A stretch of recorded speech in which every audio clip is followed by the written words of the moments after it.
Mr. President, I ask unanimous consent that the quorum call be lifted. Without objection. Mr. President, this week the President of the United States, President Obama, has made yet another pivot back to the economy and to jobs. Issues the American people haven't had the luxury of pivoting away from. While the President is yet again attempting to refocus on jobs and the economy, giving speeches are not real solutions to our nation's problems. In fact, yesterday, Mr. President, President Obama said in his speech that Washington is taking its eye off the ball. Well, Mr. President, you are Washington. You've been president now for 4.5 years. These are your policies that are hurting our economy and costing Americans jobs.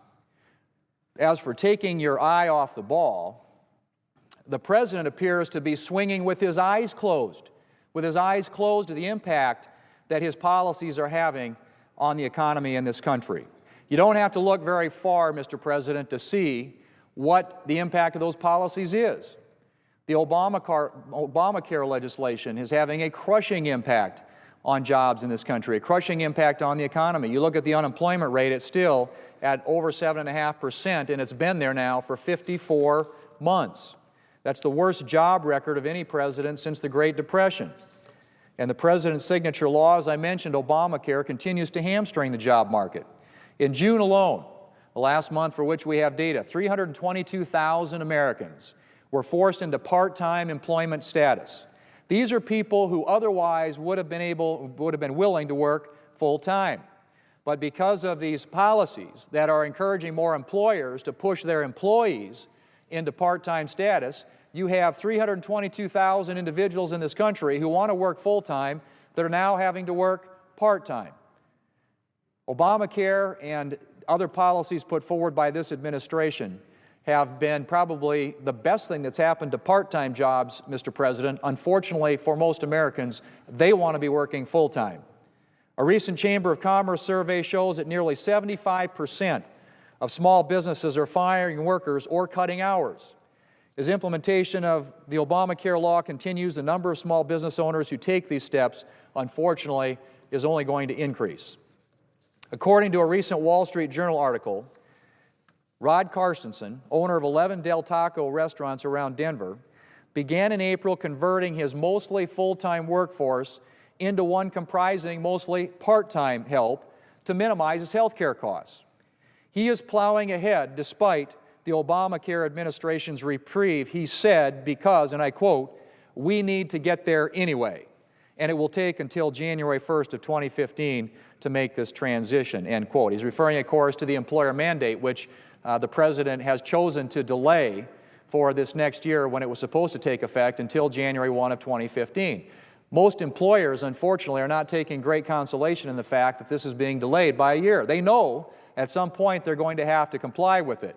And so they're taking those steps already, which is adding and fueling the data, the numbers I just mentioned with regard to people being forced into part-time jobs. Americans are facing decreased hours, which means decreased wages. Additionally, families are facing higher insurance premiums, which further erode their disposable income and opportunities to invest in a new home or a better education for their children. A growing number of Americans are realizing that Obamacare is the wrong prescription for families who are at the mercy of an already struggling economy. The administration has been forced to concede that the employer mandate, which was a key component of the Obamacare legislation, is broken and unworkable, which is why they've delayed it. And we're starting to see Democrats who have historically been supportive of the law suddenly jumping from the Obamacare sinking ship. On Monday, a headline in the Washington Post read, and I quote, "Moderate Democrats are quitting on Obamacare," end quote. The article disclosed that fewer than 50% of moderate to conservative Democrats now support Obamacare, which is down more than 25 percentage points since 2010 when it passed. Congressional Democrats are also becoming increasingly skittish about Obamacare. The House vote last Wednesday on the employer mandate delay passed 264 to 161. 35 Democrats joined 229 Republicans in support for that bill. Additionally, there were 22 House Democrats who voted to delay the law's individual mandate. Even a Democratic senator has introduced legislation for a 2-year, not a 1-year, but a 2-year employer mandate delay. In a recent letter to the Democrat leadership, 3 large unions expressed grave concern with the law, led by the Teamsters Union, the organization that Jimmy Hoffa leads. And once some of the biggest supporters of Obamacare penned a letter, 3 major unions penned a letter basically saying that the health care law will, and I quote, shatter health benefits and cause, and I quote, nightmare scenarios. Shatter health benefits, create nightmare scenarios. That is what the unions are saying. The unions also slammed the law for defining a full-time employee as one who works less than 30 hours. The unions went on to say in their letter that the law, and I quote again, will destroy the foundation of the 40-hour work week that is the backbone of the middle class.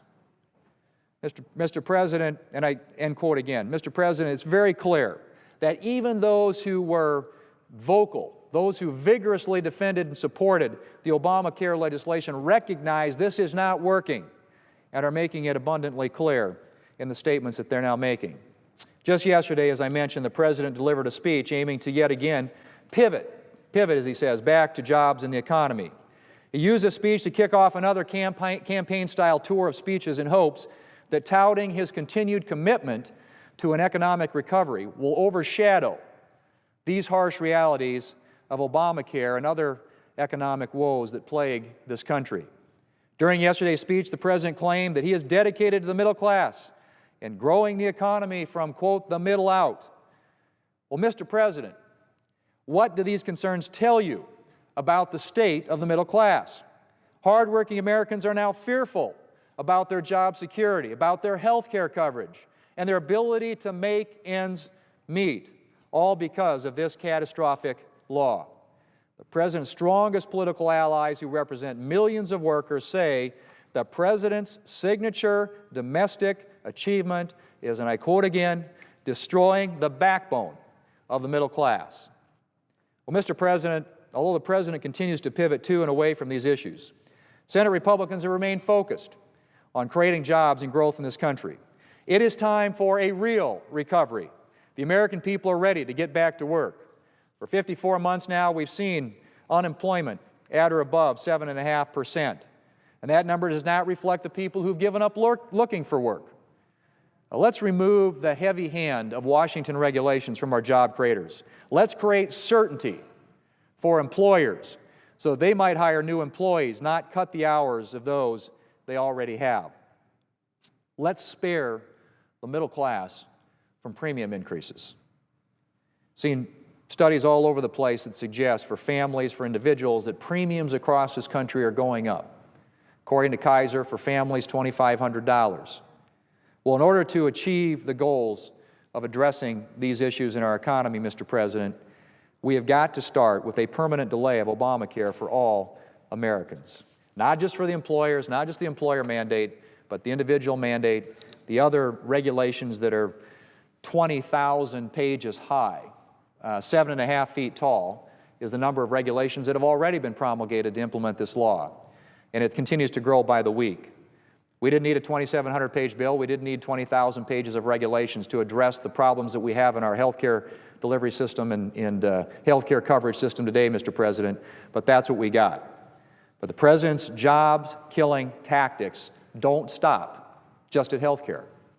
The President's proposed climate change regulations alone would cost 500,000 jobs and reduce household income by up to $1,000 per year. Dodd-Frank has already cost $15.4 billion and 58.3 million hours in paperwork burdens on businesses across this country. Rather than more campaign-style speeches touting the same old flawed ideas, the President should work with Congress to put more Americans back to work. By working together, we can enact meaningful regulatory reform that will provide relief to employers and to employees alike. We can fix our health care system in a manner that lowers costs while allowing families to keep the doctors that they want. We can enact tax reform that will create economic growth needed to lower the unemployment rate and reduce our unsustainable budget deficits. We can expand access to domestic energy resources in a manner that fully realizes the benefits of increased energy production. Again, Mr. President, this cooperation must start with President Obama getting off the campaign trail and getting to work with Congress on these important issues. And so instead of pivoting yet again to the economy in campaign-style speeches, Mr. President, we need a president that is here, that is working to address the economic woes that American families are experiencing today. And if you want to start by going out and touting things that you're going to do for the economy, start right away with approving Keystone Pipeline. I mean, that's a no-brainer in most people's estimation. In fact, the President's own administration has analyzed and reviewed and scrutinized and studied this thing now 4 different times and concluded it wouldn't have an impact on the climate. It would create immediate jobs, thousands of jobs, construction jobs, and then jobs over a long period of time. It would help lessen the dependence that we have on foreign sources of energy by freeing up transportation of energy resources that come from friendly allies in countries like Canada to get to American consumers in this country. And so there are things the President could be doing that actually would create jobs. Come up here, engage in the debate on tax reform. Commit to tax reform that is revenue neutral, that doesn't raise taxes on people who create jobs in this country, but rather lowers the rates to unleash economic growth and job creation in this country. And work with us to repeal, delay, permanently delay the Obamacare regulations that are crushing jobs in the economy, and as I pointed out earlier, forcing more and more Americans into part-time jobs, forcing employers to either cut and reduce their workforce or not hire people they otherwise might hire, and raising premiums for hardworking middle-class families. Mr. President, it's not Washington that doesn't have its eye on the ball. It's you that doesn't have your eye on the ball. We need you to focus like a laser on the economy and recognize that you can't close your eyes to the harmful economic impact that your policies are having on way too many middle-class Americans and small businesses who create jobs in this country to generate the economic growth that's necessary to improve the standard of living and the take-home pay of every American family. That's what we need, Mr. President. I hope the President will get off the campaign trail, get back here, and focus on what really matters to middle-class Americans, and that's jobs and the economy and a better life for their children and their grandchildren. Mr. President, I yield the floor.